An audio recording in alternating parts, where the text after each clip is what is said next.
Hello everyone, welcome to Tuesday CT. I'm Kristen from Magoosh, and today we are talking about a strategy for the ACT reading test, specifically for those vocabulary questions or word and context questions. So let me go ahead and show you an example of what I mean by that type of question. So that's a question that looks like this pretty much all the time. The only thing that changes is the word we're looking at.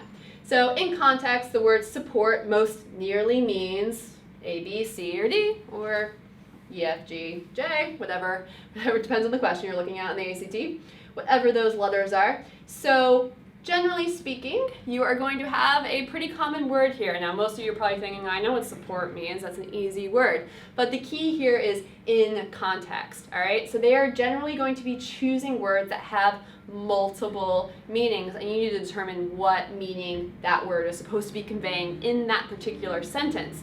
So that means you always want to be reading a little bit above and below the sentence that you're looking at, but I'm going to talk about the perfect strategy for answering these questions, and the first thing is to not look at your answer choices. So don't look at the answer choices. As soon as you see a question like this, just stop. Don't look at the answer choices and go back to the prompt, and I'll tell you why in just a second. So let's imagine this is a sentence again. You have to imagine this is pulled from a longer passage. I didn't want to write a whole passage on a little whiteboard here because you wouldn't be able to read it. But let me go ahead and read it.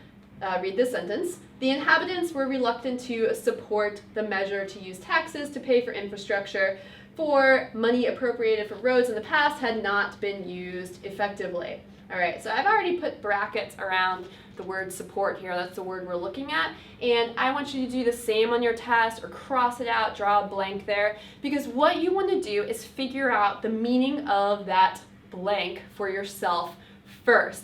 That ensures that you really understand what the passage is trying to communicate, and then you can pick the answer choice that best matches up with that. Because as soon as you see those answer choices, your brain starts rationalizing how they could be correct or why they would be the correct answer, and so you want to stop that. You want to break the habit. The ACT is really good at putting in tricky wrong answer choices, and if you're just being lazy and you just want to find something from the answer choices, chances are you're going to fall into a trap that way. So you want to make sure you really understand what's going on here.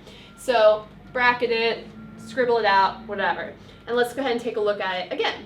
The inhabitants were reluctant to blank the measure to use taxes to pay for infrastructure, for money appropriated for roads in the past had not been used effectively. So go ahead and write in your own answer. It doesn't need to be the perfect word, it can even be several words, it doesn't need to work well structurally, just whatever you can think of that best gets at the meaning. So maybe you would think of they were reluctant to support or vote for or something like that.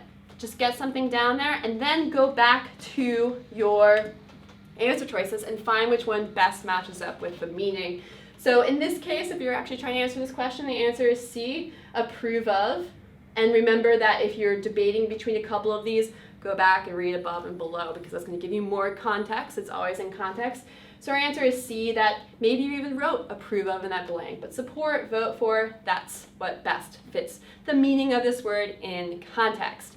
All right, so the takeaway here is for these types of word and context questions, and you're going to see several of them on every single ACT, so it's a question type that you know you should be expecting. Figure out the meaning of the blank first, where that word is, and then find the answer choice that best matches up. And I promise that is going to help you get these answer choices correct far more often. And if you want more helpful tips and strategies like this for ACT studying, you can check out act.magoosh.com. The link is below the video, and I will see you right here next Tuesday for Tuesday ACT.